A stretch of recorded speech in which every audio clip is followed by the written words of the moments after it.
ఒకటి ఈ పీఆర్పీ ట్రీట్మెంట్‌కి చాలామంది అనుకునేది ఏంటి అనంటే, ఈ ఇంజెక్షన్స్ చేపించుకోవటం వల్ల పెన్నిస్ సైజ్ పెరిగిద్ది అంటారు.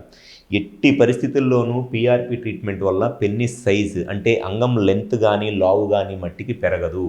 మీతో ఎవరైనా సరే ఈ పీఆర్పీ ట్రీట్మెంట్ అనేది చేపించుకోవటం వల్ల పెన్నిస్ సైజ్ పెరిగిద్ది, లెంత్ పెరిగిద్ది అన్నారంటే అది ఖచ్చితంగా అబద్ధం మాత్రమే. ఇది ఓన్లీ ఎరెక్షన్స్ ఇంప్రూవ్ అవ్వటానికి, అంగం గట్టిపడి సెక్షువల్‌గా పెర్ఫార్మ్ చేయడానికి యూజ్ అయ్యిద్ది తప్పితే, పెన్నిస్ సైజ్ పెరగటానికో అంటే లెంత్ పెరగటానికి గానీ, లావు పెరగటానికి గానీ ఈ ట్రీట్మెంట్ అనేది యూజ్ అవ్వదు. అండ్ సెకండ్ వచ్చేసి శీఘ్రస్ఖలనం అంటే ప్రీమెచ్యూర్ ఎజాక్యులేషన్ ప్రాబ్లమ్‌కి కూడా పీఆర్పీ ట్రీట్మెంట్ అనేది వర్కౌట్ అవ్వదు. అండ్ ఖచ్చితంగా ఈ ట్రీట్మెంటు చాలామంది మిస్యూజ్ చేస్తుంది ఏంటి అనంటే, పీఆర్పీ ట్రీట్మెంట్ తీసుకుంటే పెన్నిస్ లెంత్ పెరిగిద్ది, పెన్నిస్ సైజ్ పెరిగిద్ది అనేది ట్రీట్మెంట్ చేస్తున్నారు. పీఆర్పీ ట్రీట్మెంట్ తీసుకోవడం వల్ల ఎట్టి పరిస్థితుల్లోనూ కూడా పెన్నిస్ సైజు, లెంత్ పెరగదు. పీఆర్పీ ట్రీట్మెంట్ అనేది ఓన్లీ అంగస్తంభన సమస్యకి, అది కూడా వెరీ సెలెక్టివ్‌గా కొంతమంది పేషెంట్స్‌లో మాత్రమే చేయటం అనేది జరుగుతుంది.